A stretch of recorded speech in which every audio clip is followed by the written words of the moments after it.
১৩ বছরের কিশোরীর কোলে সন্তান, চোখে শুধু কান্না। যে বয়সে বই থাকার কথা, সেই বয়সে আদালতে সন্তানের অধিকার চাইতে হলো কেন? মাত্র ১৩ বছর বয়স।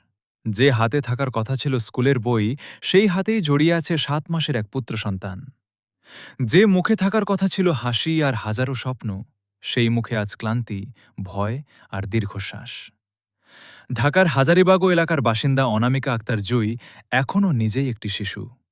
অথচ জীবনের নির্মম বাস্তবতা তাকে অকালেই মা বানিয়েছে। অভিযোগ, অপ্রাপ্ত বয়সে বিয়ের পর সন্তানের জন্ম হলেও একসময় তাকে সন্তান থেকে বিচ্ছিন্ন করা হয়।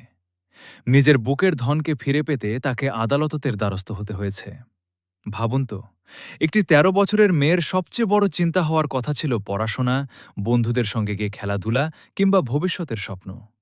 অথচ তার জীবনের সবচেয়ে বড় লড়াই হয়ে দাঁড়ায় নিজের সন্তানকে বুকে ফিরে পাওয়া।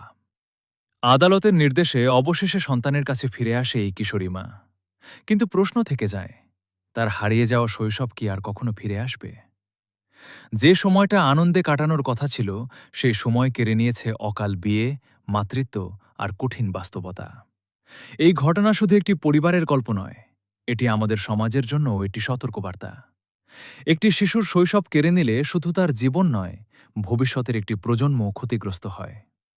আসুন, আমরা এমন একটি সমাজ গড়ি যেখানে কোনো শিশুকে আর অকালেই মা হতে না হয়, কোনো কিশোরীকে সন্তানের অধিকার ফিরে পেতে আদালতের দরজায় দাঁড়াতে না হয়, আর কোনো শৈশব অন্ধকারে হারিয়ে না যায়।